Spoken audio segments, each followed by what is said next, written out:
নমস্কাৰ, আজি এটা নতুন ভিডিঅ'লৈ আহিছোঁ আপোনালোকৰ মাজত। এখন ট্ৰেক্টৰৰ এখন আপোনাৰ ধান কটা মেচিন হয়। ধান কটা মেচিনখন এখন আপোনাৰ প্ৰাইচ কিমান হ'ব এইটোৰ? কিমান হ'ব? 1,25,000। এইটো আপোনাৰ কি ইঞ্জিন হয়? Petrol engine? পেট্ৰল ইঞ্জিন হয়। আচ্ছা আচ্ছা নহয়, তোমাৰ ভাল ইঞ্জিনে হয়। আচ্ছা আচ্ছা, ঠিক আছে। ছেকেণ্ড আপোনাৰ এইখন ট্ৰেক্টৰ লৈ গৈছোঁ। ট্ৰেক্টৰখন প্ৰাইচটো আৰু কিহৰ হয়? এইটো ডিজেল নে পেট্ৰল ট্ৰেক্টৰখন? এইটো পেট্ৰল হয়। পেট্ৰল হয় ন? এইটো মিনিমাম আপোনাৰ লাষ্ট কিমান প্ৰাইচত পোৱা যাব? লাষ্ট প্ৰাইচ কিমান লাষ্ট কমৰ আছে আপোনালোকৰ তাত প্ৰাইচ? প্ৰাইচ আমাৰ আছে সৰু সৰু আছে ট্ৰেক্টৰ। অঁ, এইটো তোমাৰ ধৰক আপোনাৰ 40,000 টকাটো পোৱা যাবনে ইয়াতে? পোৱা যাব ন? 40,000 টকা, 30,000, 40,000, ঠিক আছে। 38,000। 38,000 পাব ন? এইবিলাক গোটেই পেট্ৰল ইঞ্জিন নেকি? এইবিলাক যিবিলাক আছে পেট্ৰল। আপোনাৰ ছেকেণ্ড এইখন আপোনাৰ এইখন কিহৰ হয়? মানে ধান কটা হয় নেকি এইবিলাক? পেট্ৰলৰ হয়। হয় হয়, VST VST ন? হয় এখন। চাৰ্চি ন?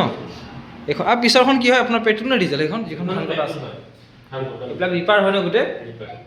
এইবিলাক ট্ৰেক্টৰ কি হয়, ডিজেল নে পেট্ৰল? এইটো ডিজেলৰ হয়। প্ৰাইচৰ আপোনাৰ ডিফাৰেঞ্চ আছে নে ডাঙৰ সৰুৰ লগত? ডাঙৰ সৰু ডিফাৰেঞ্চ মানে কি হয়, সৰুকেইটাত তোমাৰ 35, 40 ইমান মানে আহি যাব। হয় হয় ডাঙৰটো ডিজেল তোমাৰ 85, 95 এনেকুৱা আহি যাব। হয় হয়, ডাঙৰবিলাক আৰু সৰুবিলাক ডিজেল পেট্ৰল দুটাও আছে চাগে ট্ৰেক্টৰ? ঠিক আছে বাৰু। এইবিলাক সৰু আপোনালোকে চাওক, যিকোনো ট্ৰেক্টৰ লাগে পাই যাব। আপোনাৰ ধান কটা মেচিন আছে, এইবিলাক পাই যাব। ভালকৈ চাই লওক। সোণাপুৰ আমি লোকেশ্যন দি দিম বাৰু, স্ক্ৰীনৰ নম্বৰ বহাই দিম, কণ্টেক্ট কৰি পাই যাব আপোনালোকে। আৰু এইফালে আছে চাই লওক ৰাইচ মিল। এইবিলাক হ'ল আপোনাৰ মিনি ৰাইচ মিল। এইটো ছিংগল হয়, এইবিলাক ছিংগল হয়, কাৰেণ্টৰ হয় গোটেই। দাদা এইবিলাক মেচিনবিলাক বিষয়ে কিবা ক'ব নেকি? এইটো আপোনাৰ ডাবল নে ছিংগল হয়? এইটো ডাবল হয় ন? আচ্ছা আচ্ছা, হয় নেকি? আচ্ছা, ভাল মটৰ। ৰেটটো কিমান হ'ব? ৰেটটো কিমান? তোমাৰ 38 আৰু 37। ইয়াৰ লগত কিবা জালি চালি কিবা এক্সট্ৰা কিবা বস্তু পোৱা যায়? মানে আমি ৰাউণ্ড চালনী হয় আৰু ফ্ৰেম আৰু দুখন চালনী দিয়া যায়, সেইকাৰণে মানে 85 কি কয় 38, 37 মানে। এইটো আপোনাৰ কি হ'ব? এইটো মেচিনটো এইটো আপোনাৰ কি মেচিন হয়? মেচিনটো তোমাৰ হেৰি সৰিয়হ মেচিন নেকি? সৰিয়হ মেচিন। সৰিয়হ। এইটো প্ৰাইচটো কিমান হ'ব? এইটো 75, 85 মানে ঘণ্টাত কিমান মান চলিব? এইটো কিমান মান ধৰক প্ৰডাকশ্যন হ'ব? প্ৰডাকশ্যনটো তোমাৰ আহি যাব, মানে এইটো নিউ আহিছে ন, এইটো একচুৱেলি প্ৰডাকশ্যন কৰা নাই এতিয়ালৈকে। ঠিক আছে। ছেকেণ্ড আপোনাৰ এইটো মেচিন লৈ আহিছোঁ। এইটো মেচিনটো কি মেচিন হয়? এইটো হয় তোমাৰ গ্ৰাইণ্ডিঙৰ হয়, মছলা পাতি হয়। ডাবল চেম্বাৰ নেকি এইটো? ডাবল পালভাৰ নিচিনা। হয় হয়, মানে এটাৰ পৰা গ্ৰাইণ্ডিং হয় এটা যাব আৰু। তো মটৰটো কিমান এইচ পি হ'ব এইটো? এইটো 3 HP বা হয়, চাগে মটৰটো ক্ৰমটন মটৰ হ'ব এইটো। হয় হয়, এইটো হেৰি হয় 670 ৰাইচ মিল। Rice mill. এইটো ডিজেলৰ লগতো হ'ব। হয় হয়, আৰু তোমাৰ হেৰি লগতো কাৰেণ্টতো হ'ব। 3 ফেজৰ নেকি? 3 পিছৰ। হয় হয়, ঠিক। এইখন এইটো কি হ'ব?